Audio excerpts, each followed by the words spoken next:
Amid the ongoing Russian military operations in Ukraine, the country's foreign ministry spokeswoman Maria Zakharova said on Friday that Moscow will have to respond if Sweden and Finland become NATO members. All its member states in their national capacity, including Finland and Sweden, have reaffirmed the principle that the security of one country cannot be built at the expense of the security of others. Obviously, the accession of Finland and Sweden to NATO, which is primarily a military alliance as you well understand, would have serious military and political consequences, which would require our country to make response steps, Zakharova told a briefing. On Thursday, NATO Secretary-General Jens Stoltenberg invited Sweden and Finland to attend a NATO virtual summit on the situation in and around Ukraine on Friday. On the same day, Finnish Prime Minister Sanna Marin said that Finland will be ready to join NATO if the issue of national security becomes acute. Nuclear conflict?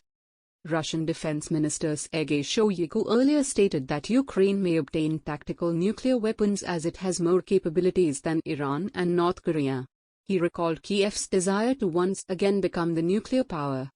It is quite dangerous for a number of reasons.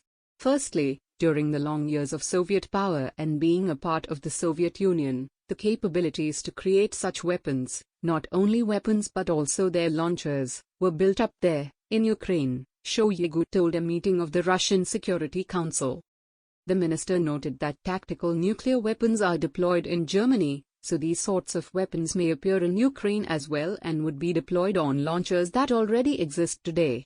The minister recalled the Tactical Operational Missile Complex TOCH-AA, and said that tactical nuclear warheads can be easily deployed on these missile systems.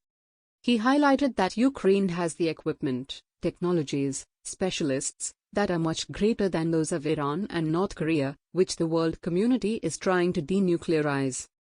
Russian President Vladimir Putin then stated that Ukraine creating nuclear weapons would radically change the situation in the world, adding that it is a real danger and not just a bravado.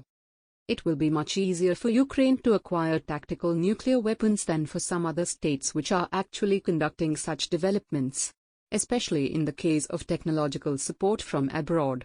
And we shouldn't rule this out either.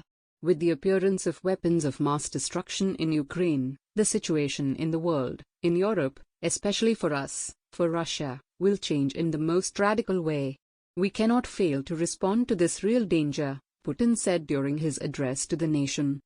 According to Putin, Kiev's statements on obtaining nuclear weapons is a real possibility, given that Ukraine still has a number of technologies, including means of delivery, left from the USSR.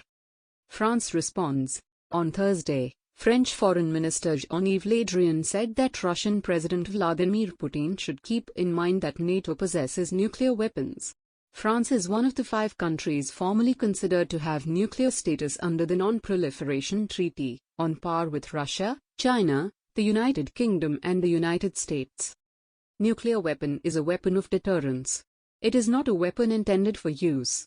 We tried deterrence by various means, and we continue to do it since the dialogue with Putin, as we saw yesterday, was not stopped. The President of the Republic, Emmanuel Macron, has made efforts again and called Putin to urge him to stop the military attack, Poli told French radio broadcaster RTL. Now, French Defense Minister Florence Poli clarified the French stance and said that the nuclear weapons of France are for deterrence only and never intended for actual use. Nuclear weapon is a weapon of deterrence. It is not a weapon intended for use. We tried deterrence by various means, and we continue to do it since the dialogue with Putin, as we saw yesterday, was not stopped. The President of the Republic, Emmanuel Macron, has made efforts again and called Putin to urge him to stop the military attack, Poli told French radio broadcaster RTL. In the early hours of Thursday, Russia launched a military operation in Ukraine after the breakaway republics of Donetsk and Luhansk requested assistance to defend themselves from attacks by the Ukrainian troops. The Russian Defense Ministry said the operation was targeting the military infrastructure of Ukraine and the civilian population was not in danger. Moscow says it has no plans to occupy Ukraine.